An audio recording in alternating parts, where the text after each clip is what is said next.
देखिए देवेंद्र फडणवीस की वो तस्वीर जब वो पार्टी कार्यालय पहुंचे और वहां पर कैसे नेताओं कार्यकर्ताओं के साथ जीत का जश्न मनाया, लड्डू खाए भी खिलाए भी। तो मंच की ये तस्वीरें हैं और ये तस्वीरें इसलिए भी अहम हो जाती है क्योंकि देखिए अब यहाँ से आगे का कार्यक्रम क्या है। नागपुर जाना है देवेंद्र फडणवीस को।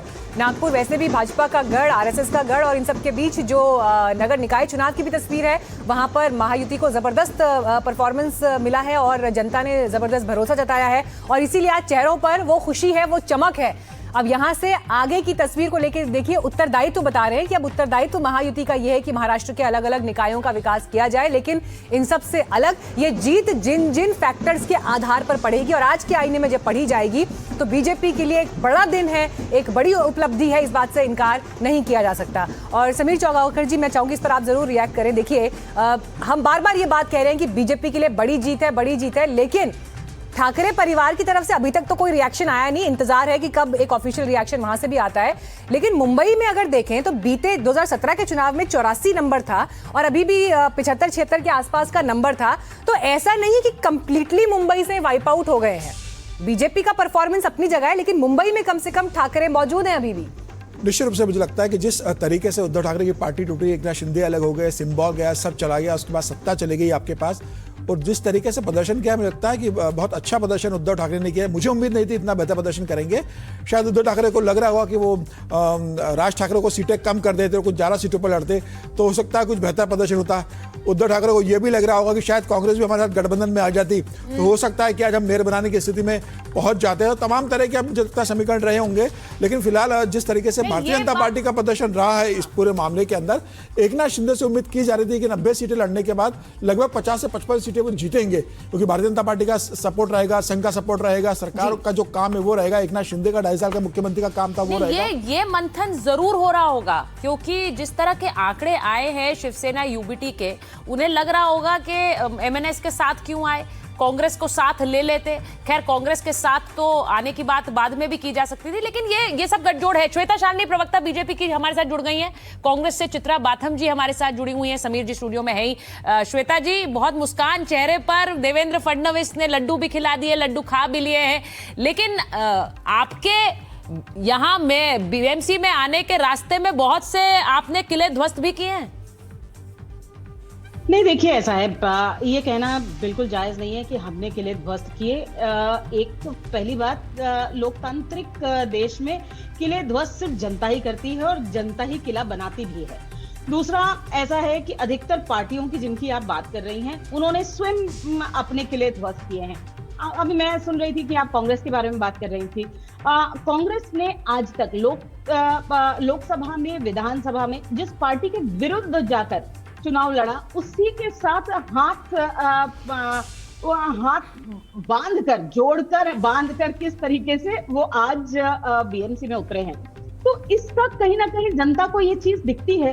दोनों भाई अभी थोड़े दिन पहले एक दूसरे को गालियां दे रहे थे, अचानक से अंग्रेजी में कहावत है फ्रेंड्स विद बेनिफिट, वो दोनों एक साथ सिर्फ इसलिए आते हैं क्योंकि एक चुनाव बहुत जरूरी था, सत्ता जरूरी थी।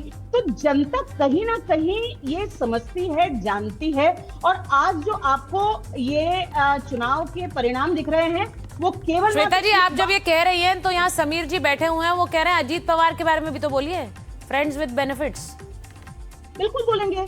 देखिए, हम तो पहले ही कहते हैं कि हमारा नेचुरल अलायंस जो है वो शिवसेना के साथ है, और हम और शिवसेना सत्ता पे थे, बिल्कुल थे।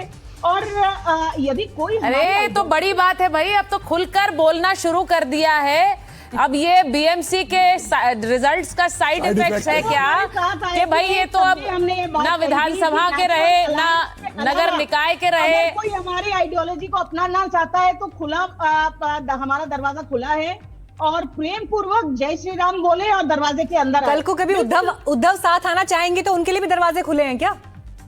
देखिए ऐसा है, हमारे दरवाजे सबके लिए खुले हैं। जो बाला साहेब ठाकरे, जो हिंदू हृदय सम्राट के दिशा निर्देश पे चलेंगे, क्योंकि हम चलते हैं, उन सब के लिए हमारे दरवाजे खुले।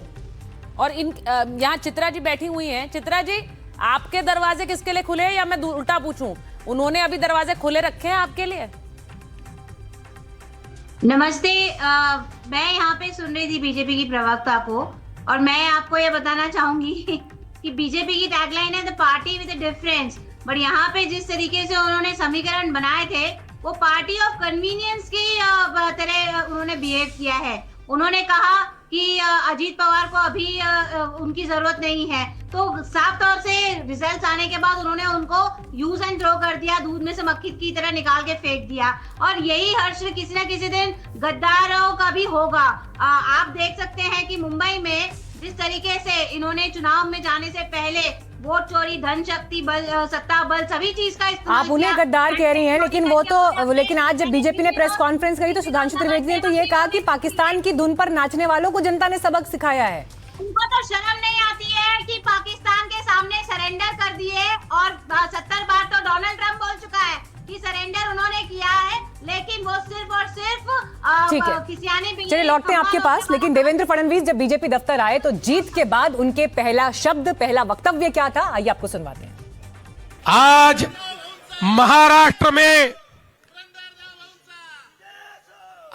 महाराष्ट्र में 29 महानगर पालिका के चुनाव में 25 जगह पर भारतीय जनता पार्टी और मित्रों का विजय हुआ है।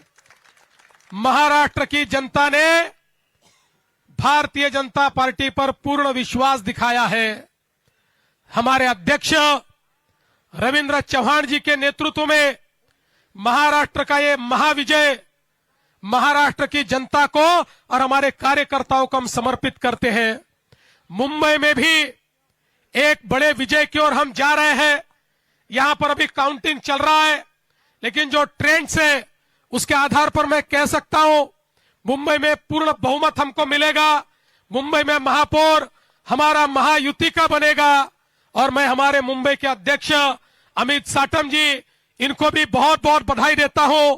और साथ साथ मैं ये कहना चाहता हूं, ये जो विजय है महाराष्ट्र की जनता का हमारे प्रधानमंत्री मोदी जी पर जो विश्वास है, उस विश्वास की यह विजय है।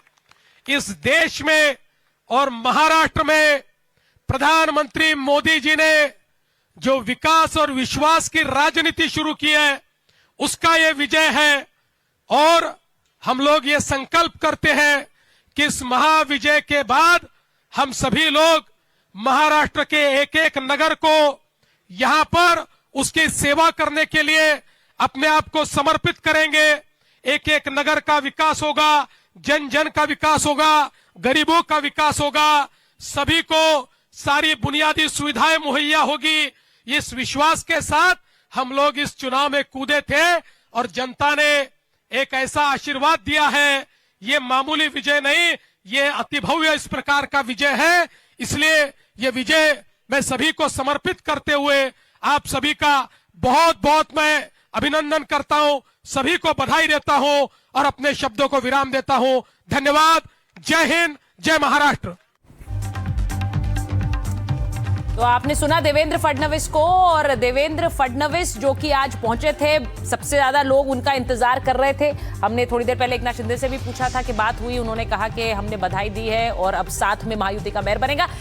देवेंद्र फडणवीस के नेतृत्व में बीजेपी ने मुंबई और पूरे महाराष्ट्र में वो कर दिखाया है जो इतिहास में पहले कभी नहीं हुआ है। जी इवन चाहते हैं, एक सवाल मैं समीर जी से यहाँ पर जरूर लेना चाहूंगी, जो अभी हम बात भी कर रहे थे। देखिए फोन कॉल किसका किसके पास पहुंच रहा है, उन सबके बीच अजीत पवार का जो किरदार है वो बड़ा महत्वपूर्ण है। और आज जो बयान जिस तरह से आ गए हैं बीजेपी नेताओं के, बड़ा क्लियर है कि आगे जो है कैसे पीछा छुड़ाना है या कैसे अलगाव करना है, उसकी स्क्रिप्ट लिखी जा चुकी है।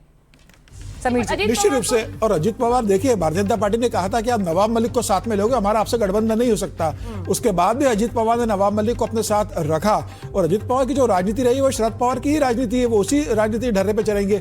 जब लोकसभा विधानसभा चुनाव के समय जब योगी आदित्यनाथ का बयान आता है कि बटेंगे तो कटेंगे, तब अजीत पवार कहते हैं कि भाई ये महाराष्ट्र की संस्कृति नहीं है, ये बयान महाराष्ट्र में नहीं चलेगा।